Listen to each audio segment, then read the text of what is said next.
ಆಶ್ಚರ್ಯ ಅಂದ್ರೆ ಜಮೀರ್ ಅವ್ರು ಕನ್ನಡ ನಿಮಗೆ ಕಲಿಸ್ತಾ ಇದ್ದಾರೆ. ಭಾಳ ಜನಕ್ಕೆ ನಿನಗೆ ಕನ್ನಡ ಬರಲ್ಲ ಸರಿ ಹೇಗೆ ಜಮೀರ್ಗೆ ಒಳ್ಳೆ ಕನ್ನಡ ಬರೀ ಅಂತಂದ್ರೆ ಹೇಗೆ ಹೇಳೋದು.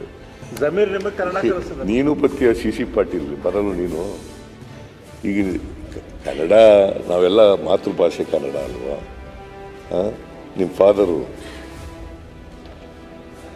ಕನ್ನಡ ಕಾವಲು ಸಮಿತಿ ಅವರು ಹೋರಾಟ ಮಾಡಿದ್ರು.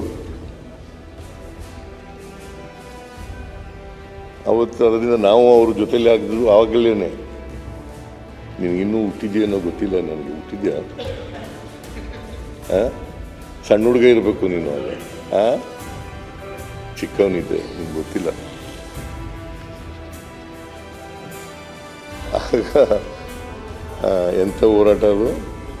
ಗೋಕಾಕ್ ಚಳುವಳಿನಲ್ಲಿ ನಿಮ್ಮ ಫಾದರು ನಾವು ಒಟ್ಟಿಗೆ ಗೋಕಾಕ್ ಚಳುವಳಿನಲ್ಲಿ ಭಾಗವಹಿಸಿದ್ದೆ. ನಿಮ್ಮ ಫಾದರ್ MLA ಆಗೋದಕ್ಕಿಂತ ಮುಂಚಿತವಾಗಿ. ಅದೇನೇ ಇರಲಿ, ಈಗ ಅರವಿಂದ್ ಬೆಲ್ಲದವರು ಹೇಳಿದ್ರಿಂದ ಈ ನಾನು ಸ್ವಲ್ಪ ಡೈವರ್ಟ್ ಮಾಡಬೇಕಾಗ್ತದೆ. ಮೊನ್ನೆ ಅಧ್ಯಕ್ಷರೇ